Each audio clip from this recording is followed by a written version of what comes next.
Hey everyone, Chef Shane with Z Grills. Today we're going to make a pecan cheesecake in a few different steps. First we're going to start with the crust and then we'll get to the filling and the topping. So the first thing we're going to do is we're going to make our crust with shortbread cookies. We're going to take these shortbread cookies and we're going to place them right in the freezer bag.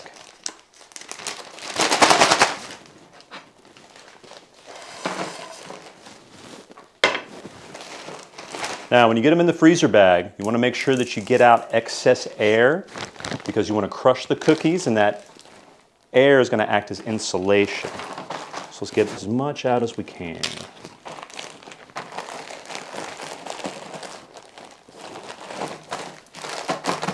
Then we're going to take our rolling pin, we're going to start to make our crust. You're just going to crush them up. You can roll, you can bash, you can hit.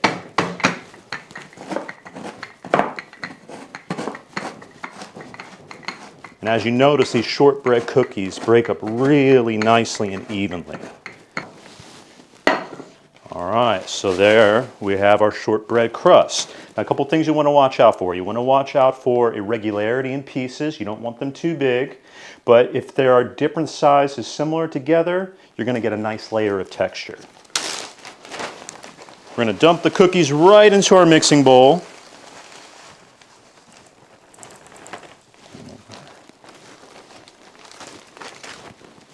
Then we take our 6 ounces of grass-fed butter and we're going to pour right into the cookie mixture. A fork, a spatula, maybe even your hands is going to be all you need to mix this up. And you want to make sure you get everything nice and even, a homogeneous mixture of crushed shortbread, cookies, and butter together. And you'll notice it starts to turn like a nice golden color and you can really smell that buttery aroma. Get in there with my hands a little bit. And voila, there you have it. That is our crust. Now we're going to move on to the filling, but we want to make sure we put this crust in a prepared pan. I use a non-stick 8-inch pan, and we want to create an even layer in the pan. So get in there with your hands and really start to mold and press that crust. What you want to watch out for is any gaps. You don't want any pockets. And there is your crust in your prepared pan. A pro tip, set this in the fridge and let it set while you're preparing the filling. So the first thing we're going to do, we're going to add that heavy cream right to our large mixing bowl. Then we're going to take half of our cream cheese. I'm going to take this nice spatula, start to work that in. Now what we're looking here to do is create a nice even mixture. So I'm going to add about half of the sugar.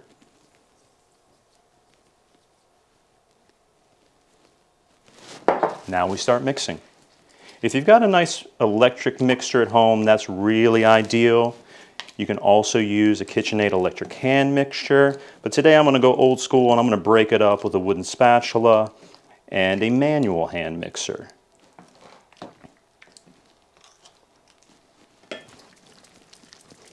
Now it does take a little bit longer, but it creates a beautiful result. And it's really delicious when it all comes together. Now once your first half of the mixture starts to come together, we're going to add in the rest of the cream cheese and the rest of the sugar.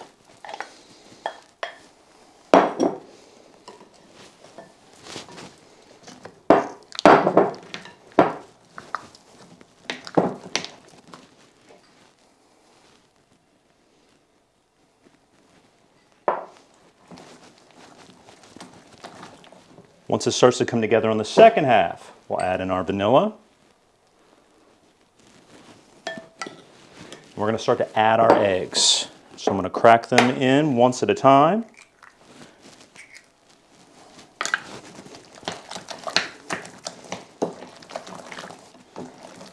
And as you add the egg, you'll notice the mixture starts to come together even more. And you're looking for large clumps. You're looking for extra big pieces because we want to get those nice and even.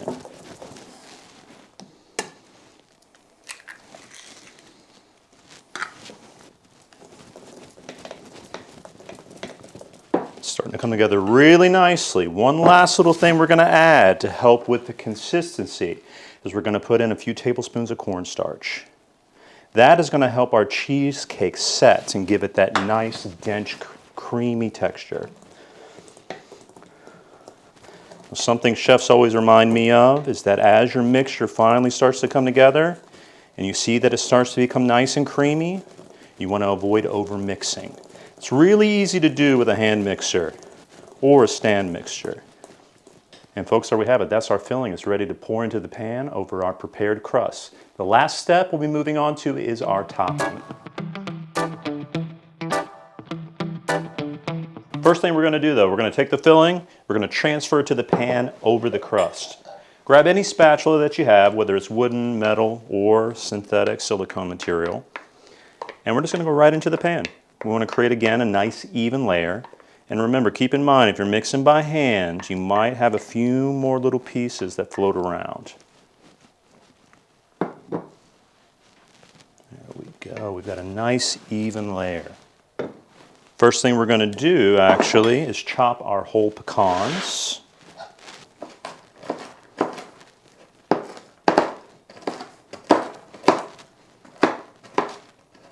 So a rough chop is just going to give you irregular, coarse pieces.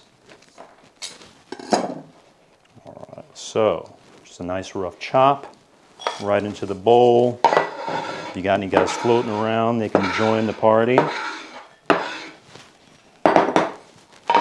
Next up, we're going to add our liquid corn syrup. We're just going to pour that right in. A little vanilla extract. A little touch of salt.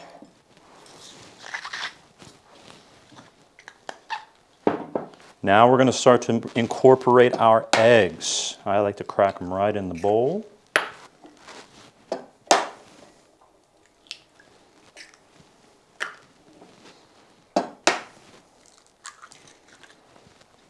And then whether you got a spatula, a hand mixer, a regular mixture, you want to start to get everything mixed in nice and even.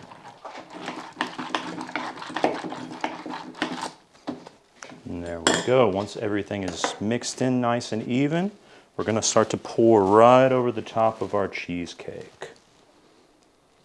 And there we have it. Our cheesecake has got the crust, the filling, the topping. We're about to transfer it to the grill. Hey everyone, so we're back and we're ready to put our cheesecake in the grill. We've preheated the temperature to about 350 degrees. You'll notice that it fluctuates just a little bit as it tries to maintain the proper temperature.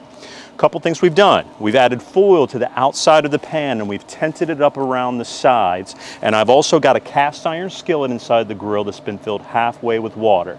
It helps with insulation, that we don't overcook the cheesecake, and the water will help prevent cracking and also keep it nice and moist. So let us get it going.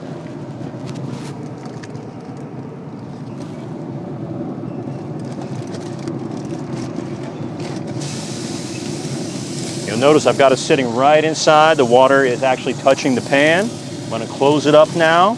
Again, 350 degrees for about 75 minutes. Once it's completed, we're going to let it rest for 2 hours in the fridge, and then we'll serve. Hey everyone, we're back and our cheesecake is ready. We just pulled it out of the grill and there's one final step. We're gonna put this in the refrigerator to chill and set for at least 2 hours. So once that's ready, we'll be ready to serve to our friends and family. Hey everyone, so there you have it. We finally have our beautiful smoked cheesecake with roasted pecans. So just to recap what we did, we made a traditional cheesecake in an 8-inch pan on our grill set to 350 degrees for 75 minutes. We let it rest in the refrigerator once it was finished for about 2.5 hours. Make sure it's a minimum of 2 because you want that cheesecake to set and it has just a little bit of like a firm jiggle to it. But again, we've got a shortbread crust. We have the beautiful cream cheese mixture with heavy cream, sugar, and vanilla. And then our topping is corn syrup, fresh pecans, and vanilla extract. And once we pulled it out of the grill, you have this beautiful rustic cheesecake that you can serve anytime with your friends or family, or maybe even for the holidays. So thanks for stopping by. I'm Chef Shane with Z Grills. We appreciate you cooking with us.